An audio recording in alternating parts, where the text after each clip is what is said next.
Hola amigos, ¿cómo están? Hi friends and welcome. Got a great lesson for you. We're going to be talking about gender rules in Spanish. How do I know if a word is masculine or feminine? Now, yes, I know what you're saying. Hey, Danny, you went over that a long time ago. You know, if it ends in an O, we know it's masculine. If it ends in an A, we know it's feminine. Got it. Not so fast. We want to go deeper than that. So in this lesson, I'm going to give you some really good indicators because not every word ends in O or an A. As a matter of fact, there are lots and lots of words in Spanish that don't end in O or A. So we have to be able to speak Spanish effectively. We have to be able to look at a word and know if it's masculine or feminine. Because as you know, we have to know which one it is to use the correct form of the or a or some. And we also have to know what kind of description word to put after it as well. You know, we need to know whether we're making that color feminine or masculine or whatever that word is describing it. So it all has to match up. Okay, so we're going to go beyond that in this. So let's get started. Let's look at masculine endings first. All right, I want to give you a set of masculine endings that you can just kind of write down your paper if you're taking notes right now, or your computer screen, wherever you write notes. But take these letters down, O-L-R-S-E-N. O-L-R-S-E-N. Now, if you're one of those memorizers, you like to memorize things, put it in the old, memory bank up there, that's great. You can memorize this very quickly. O-L-R-S-E-N, O-L-R-S-E-N. Okay, now you can pull that up anytime you see one of these words that end in one of these letters, and you're going to know it's masculine. All right, so let's go over some examples.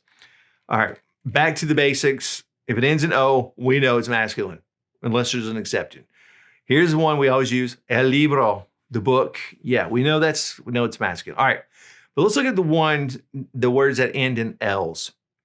Here's an example, el árbol. Tree, el árbol. All right, if we just saw árbol and we didn't have el there, we might be saying it doesn't end in an O or an A, so I don't know. Okay, well, the L tells you most of the time it's going to be masculine. Up next is the letter R in our list. Now, if a word ends in R, it's going to be masculine. Here's an example, el comedor. Comedor. Okay, so we didn't have el there, and somebody did something about the comedor, we would know to use anything masculine with that. All right, words that end in S are also most of the time masculine. Here's an example, a day of the week, el lunes, Monday. And next is the letter E, el tomate. Okay, and finally, the letter N, el pan, bread.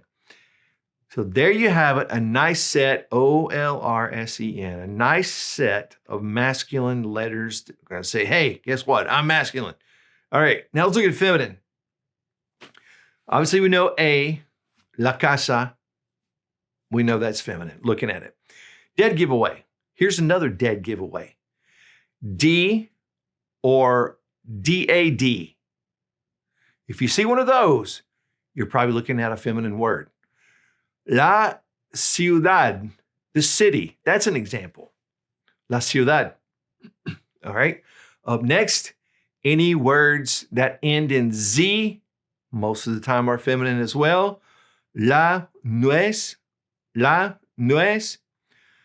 Okay, here's another dead giveaway, S-I-O-N or C-I-O-N.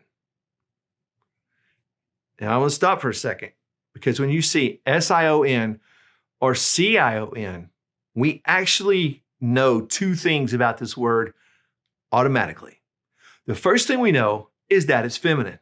S-I-O-N, C-I-O-N, it's going to be feminine. The second thing we know is that there's going to be an accent on the O every time. Here's an example. La televisión. La televisión. We write the accent, we stress it when we say it. La televisión. Okay, I do want to point out though, when we make this word plural, that accent's going to go away because it's no longer necessary. Okay, las televisiones. So now we've broken up the syllable rules. So we've changed the syllable rules. And so it's no longer needed. All right. Now, you know from watching the channel long enough that we got troublemakers. Can't have a rule unless you got a rule breaker.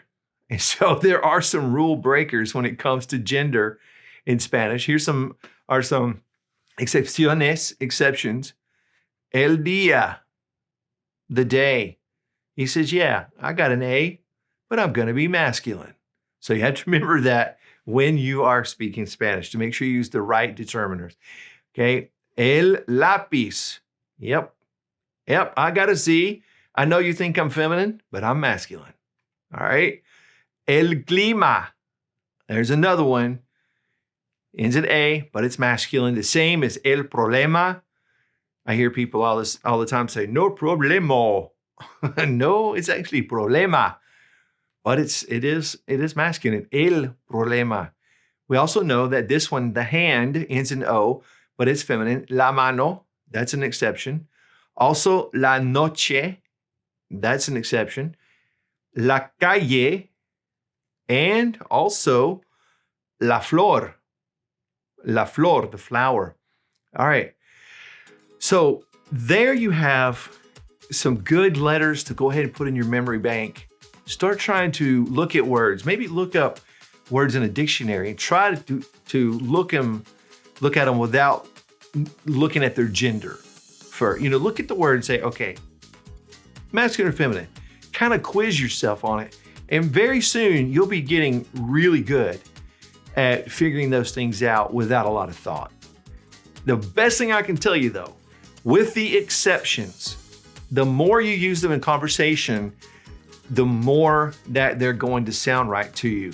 So the more times you say el problema instead of, la problema, then it's going to start sounding right to you. So practice is the key because you internalize it and then it sounds right to you. All right.